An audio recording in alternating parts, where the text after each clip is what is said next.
My name is Atlas Wynn. I'm 39 years old.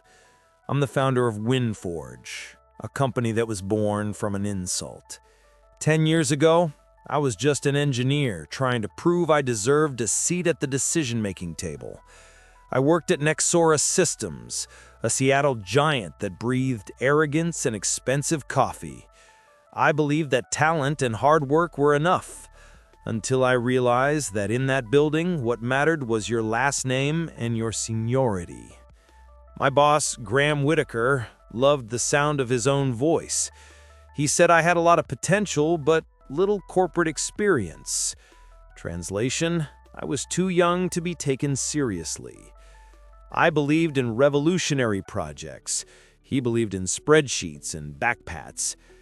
Still, I stayed there, believing that one day my chance would come. That summer, the company announced the creation of a new innovation department. It was the job of my dreams. And for weeks, everyone thought it would be mine. I worked days and nights, sleeping in the office, trying to prove I was ready. I just didn't know they had already decided otherwise, long before hearing me out. The meeting happened on a gray Tuesday, one of those chosen by fate to ruin certainties. Graham took the stage and said he would bring back the old team, the veterans he trusted most. Fake applause echoed through the room. I smiled by reflex, but inside I felt a knot so tight I had to disguise the tremor in my hands. I left the room without looking at anyone. The sound of the applause still chased me as I entered the elevator. I remember looking in the metallic mirror and thinking, if they think I'm not good enough to be at the table, then I'll buy the whole damn table. The humiliation didn't come in a shout, but in silence. For weeks, no one mentioned my name in the hallways. My projects were handed off to others, and my ideas began appearing with someone else's signature, someone older. I existed just enough to keep the system running, like a replaceable gear. One afternoon, Graham passed me by in the break room, holding his thermal mug. He said, "Atlas, you're brilliant, but you need to learn to play the game." He smiled as if giving advice, but it sounded like a sentence. That's when I realized there was no game. There were only those who commanded and those who obeyed, and I was on the wrong team. That night, I stayed in the office until after midnight. I opened a spreadsheet, looked at my projects, and realized everything I had built belonged to someone who would never respect me. I closed the laptop, grabbed my backpack, and left without looking back. On the way home, I stopped at a 24-hour coffee on the corner of Pine Street.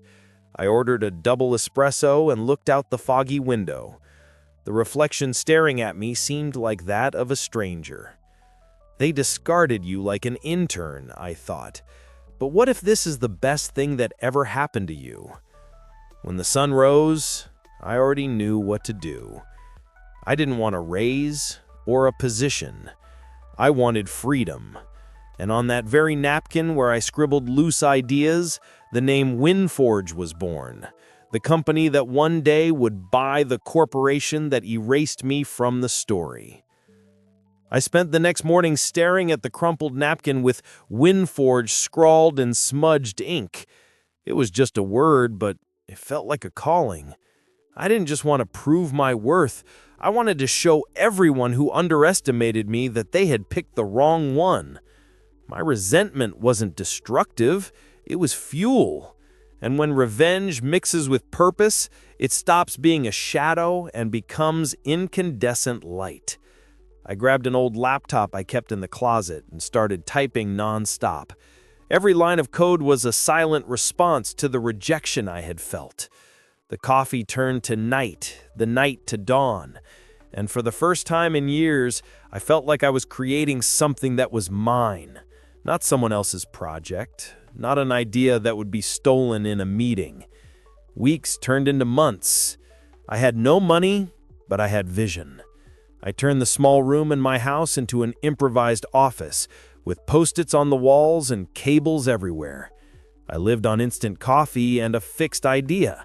No one would ever ignore me again. Sometimes I looked out the window and thought about how many stories seemed to start like this. Someone rejected, someone underestimated, someone who decides to change the game. And maybe that's why, if you're listening to this now, it's worth sticking around. Because what happened to me next, no one would believe it if they hadn't seen it for themselves.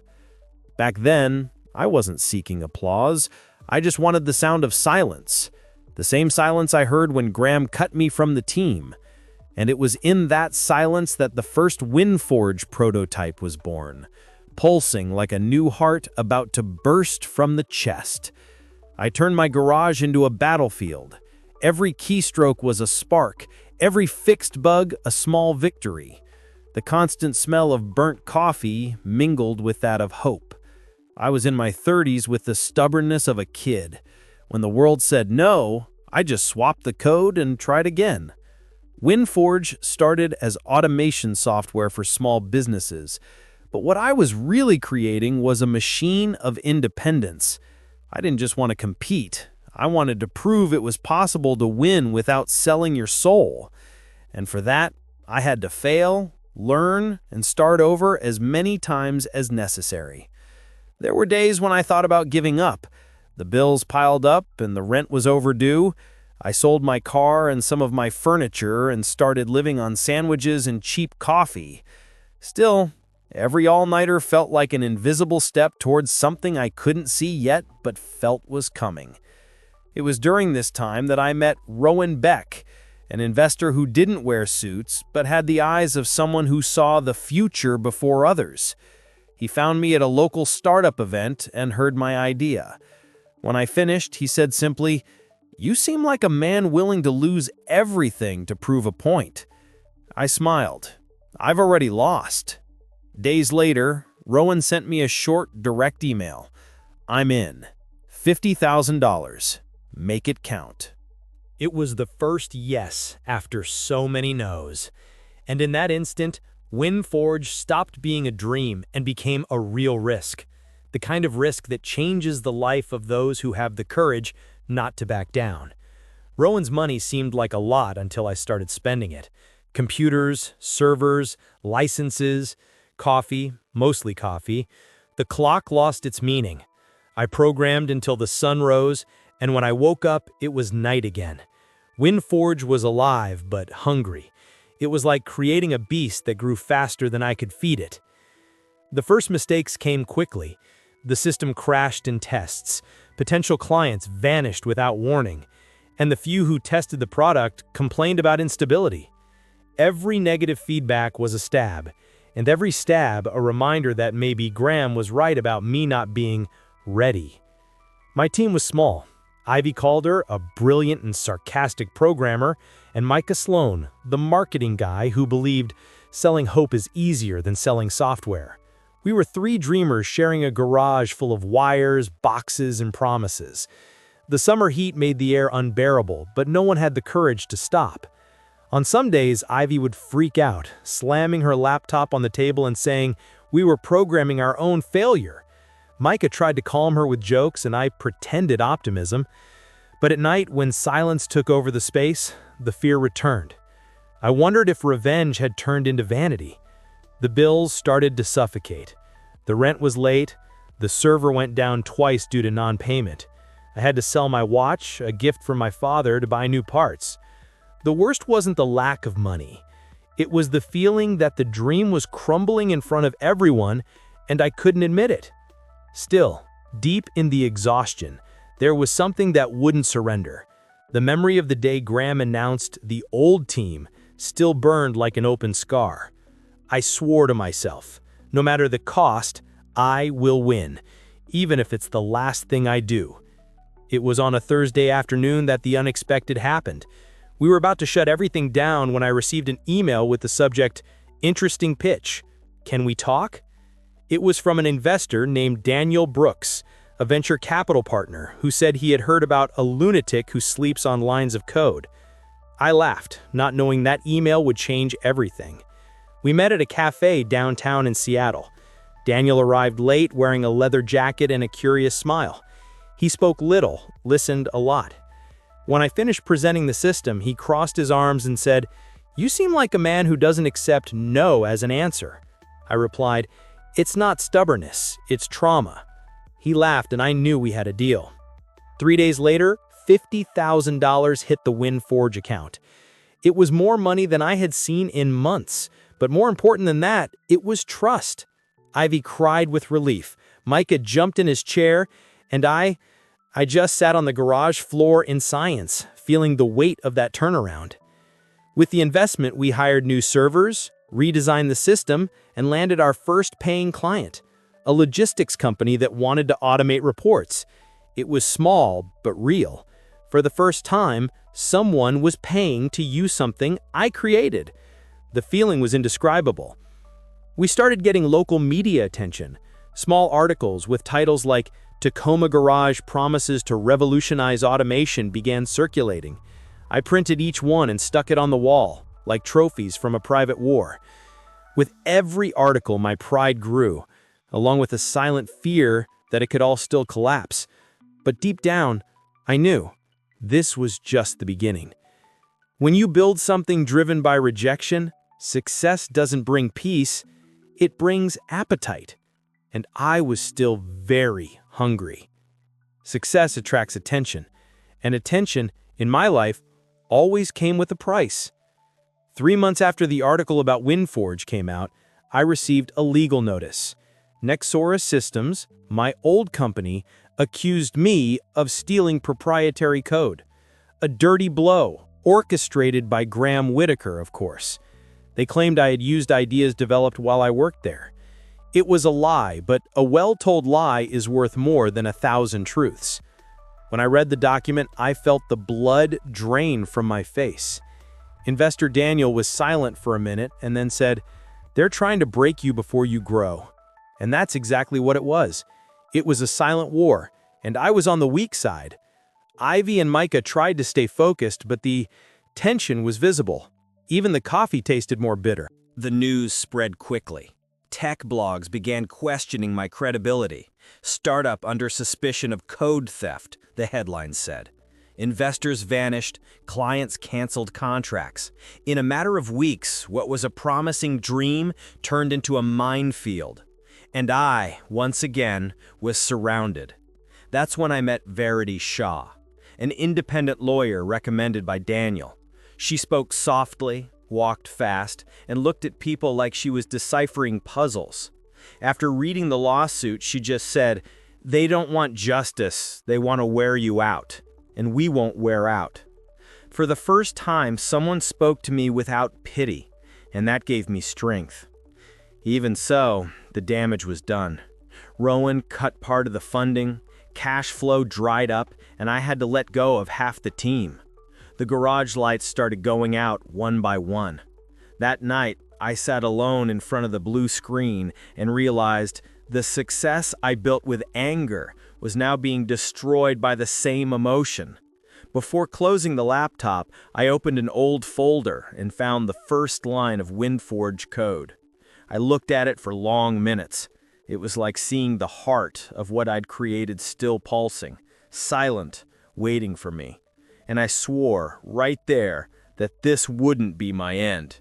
I closed the doors of WynnForge 2 months later. There was no official announcement, no public farewell. I just turned off the lights, took the logo off the wall, and left. The newspapers called it a predictable bankruptcy. I called it strategic hibernation. But deep down, I knew I'd lost everything except the instinct to fight. I spent the first month sleeping poorly, revisiting every mistake like rewinding a painful movie. Graham was there in my head, repeating his cursed phrase, "You still have a lot to learn." And maybe I did. Defeat is a cruel teacher, but it teaches what victory masks: humility, patience, and the bitter taste of reality. During the second winter, I rented a small cabin in Oregon and went back to studying alone. Codes, trends, algorithms, everything. I spent days without talking to anyone, except the echo of my own voice. It was as if the world had erased me, and for the first time, I wasn't trying to scream back. Gradually, something began to change. Amid the pieces of my frustration, I found a new idea. Smaller, more agile, bolder. An automation system that learned from human errors instead of just replacing them. It was like rewriting the soul of WynnForge, but without the weight of ego. With the little money I had left, I bought a used laptop and started over. The lines of code flowed with a different calm. No anger, no rush, just intention. And there, in the midst of the silence, I rediscovered something I had forgotten. I didn't want revenge. I wanted legacy. 2 years passed like that. A secret restart. No articles, no interviews, no investors. Just me, the sound of keys, and the biting cold of the North. And without realizing it, what was born from that isolation wasn't just a new version of WynnForge, it was a new version of me. 2 years of silence taught me something no victory had. The power of invisible reconstruction. When no one expects anything from you, every small advance becomes a monumental conquest. The new system I had created was different, fast, light, and autonomous. I named it WynnForge Nova, a kind of rebirth. I decided to present it at an innovation event in Austin, Texas. I went alone, with the same worn laptop and a small suitcase. I expected nothing, maybe some curious looks, maybe a bit of scorn. But when I finished the demo, the auditorium went silent, and then the applause came. Real, sincere. It broke me inside. That same day, I received the card from Clara Winslow, partner at Venture Meridian, a respected venture capital firm in Silicon Valley. "If this is everything you say it is," she said, "then you don't need investors. You need allies." I left there with something more valuable than money: attention. In the following weeks, meetings multiplied. Daniel Brooks re-entered the game, now with new partners. Meridian came in with heavy investment, and in a few months, WynnForge went from a forgotten name to one of the most promising startups in the country. I felt back on the battlefield, only this time I was the general. Ivy and Micah returned. When they saw me in the new office, they went silent. "Looks like winter did you good," Ivy joked. It did. It freezes the ego but awakens the mind. Her laugh was the most comforting sound I had heard in a long time. But inside me, something still pulled me toward the past.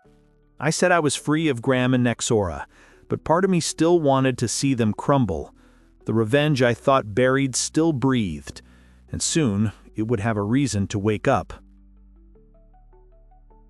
It was an ordinary Tuesday when my phone buzzed. Unknown number. I answered without thinking. The voice on the other end froze my blood. "Atlas? This is Graham Whitaker."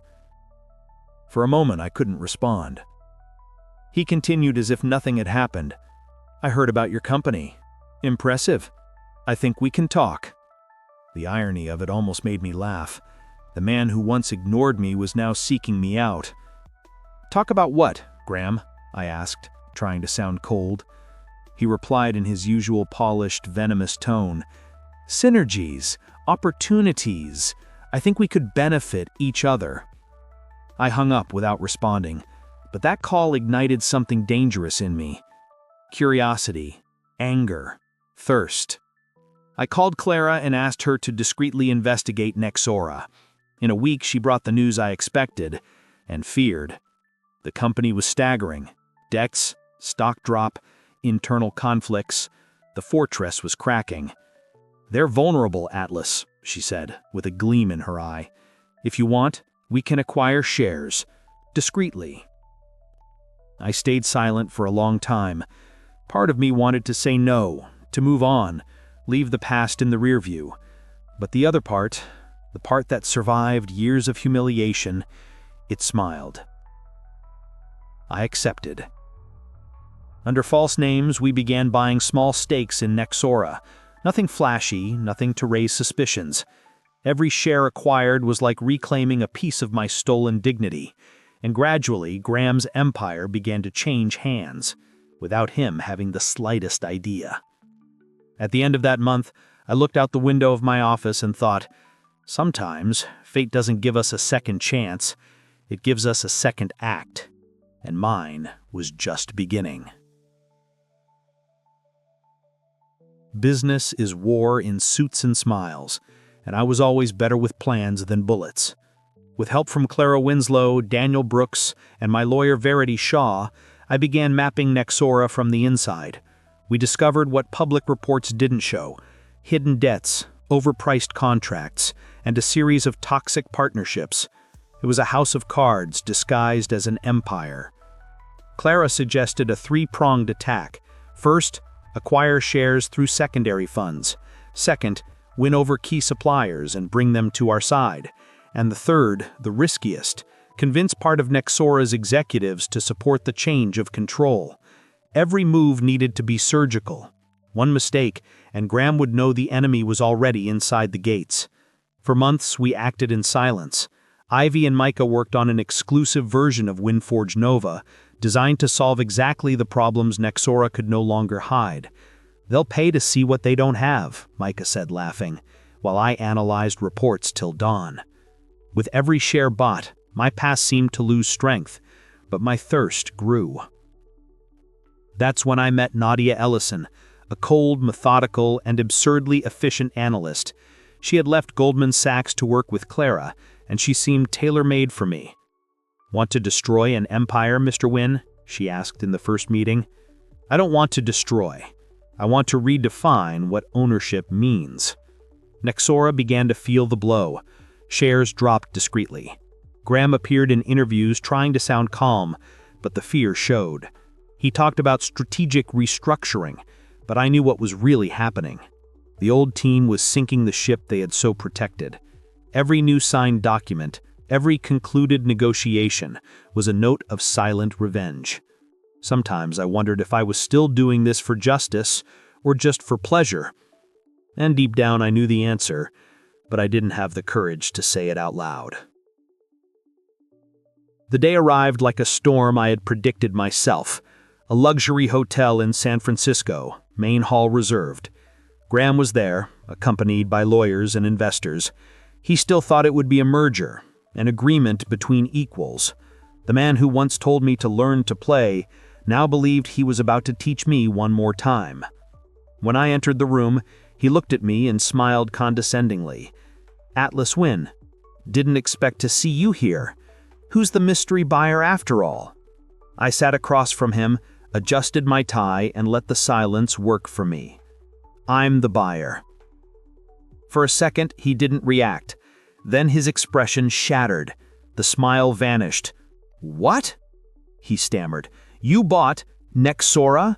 I leaned forward and said low, firm, "No, Graham, I bought back what you took from me." The silence that followed was louder than any scream he could give. The legal team confirmed the papers, the signatures were all there, the board approved. Nexora was now a subsidiary of WynnForge. I looked at Graham and saw something I never imagined: fear. The same fear he had planted in me years ago. Justice is rarely sweet. It has the metallic taste of the iron you forge with your own hands. "So you won then?" he asked with a broken smile. "No, I just recovered what was owed to me." I stood, turned my back, and walked to the door. Each step sounded like a page turning. I didn't look back, and that was the true triumph.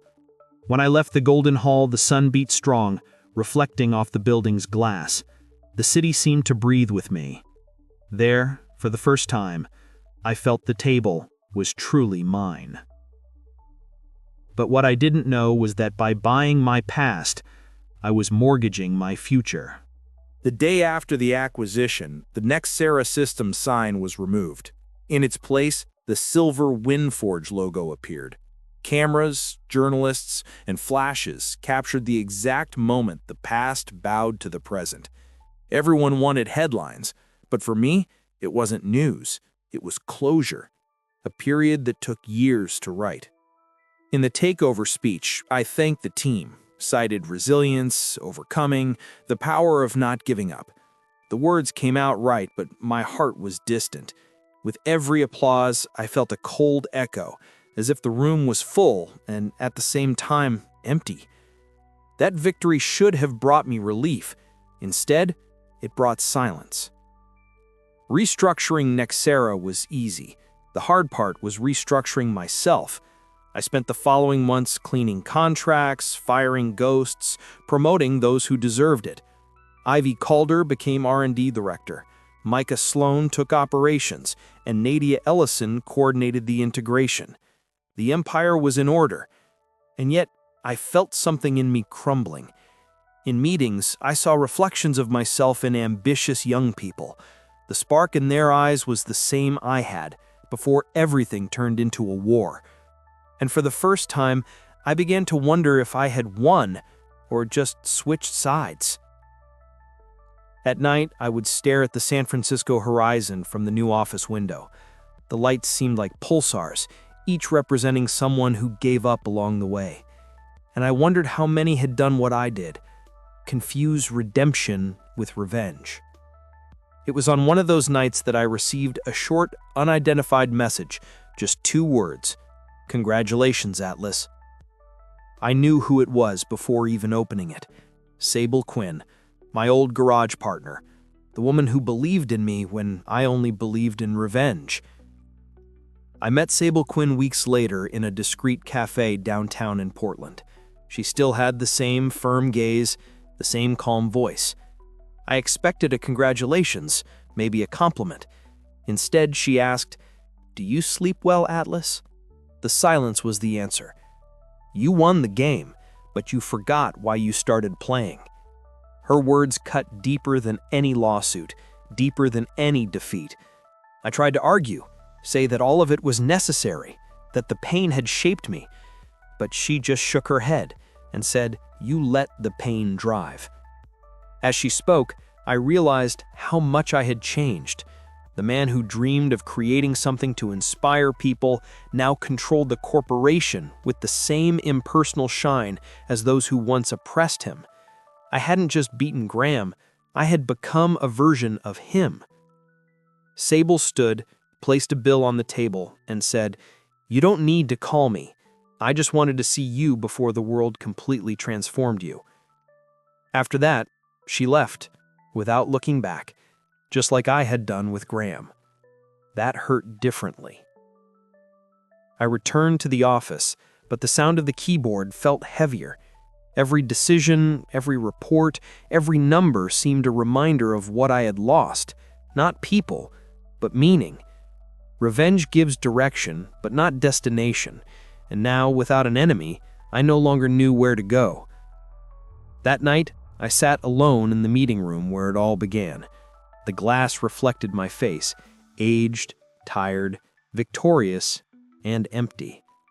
I won, yes, but victory had the same taste as the cold coffee I drank every dawn in 2015, bitter, dense, and impossible to forget. Today, when I arrive at the office, everyone stands. The sound of footsteps changes rhythm, the gazes align. The WynnForge plaque shines in the lobby like a monument to persistence, or stubbornness, depending on who's looking. 10 years ago, I was just a forgotten name in a corporate email. Now I'm the man who bought the company that rejected me. Irony or justice? Sometimes they're the same thing. At the top of the building, there's a new meeting room. In its center, a huge custom oak table. The edges are smooth, the reflection clean. It's the table that represents everything I sought and everything I lost. I run my hand over the surface and think, they left me out of the table, so I bought it. But now that it's mine, I don't know what to do with so much space. Sometimes I imagine what would have happened if I had accepted defeat in silence. Maybe I'd still be at Nexera, in some mid-level position, dreaming small but sleeping in peace. Other times I convinced myself I needed this, of all the falls, all the wounds, to understand what really matters. The problem is that understanding doesn't give back what the path takes. I sit and watch the city through the window. Down below, I see young people walking hurriedly, headphones in ears, coffees in hand. I see in them the reflection of the man I was, full of hunger, faith, and anger. I think of Sable Quinn and wonder if she still believes I got lost. Maybe yes, maybe she's right. But every reconstruction starts with ruins. I open my laptop and write an internal note. Review company culture, redefine purpose. Not to impress investors, but to remind myself why all this. Because in the end, true legacy isn't what you conquer, it's what you leave breathing when you're no longer there. And I want to leave something that doesn't smell of revenge, but of restart. I close the laptop, take a deep breath, and look at the horizon. The sun is rising over San Francisco, and for the first time in a long time, I feel calm. It's not happiness, it's something more discreet. A mature acceptance. I bought the table, yes, but the game never ends. And maybe that's what keeps men like me alive.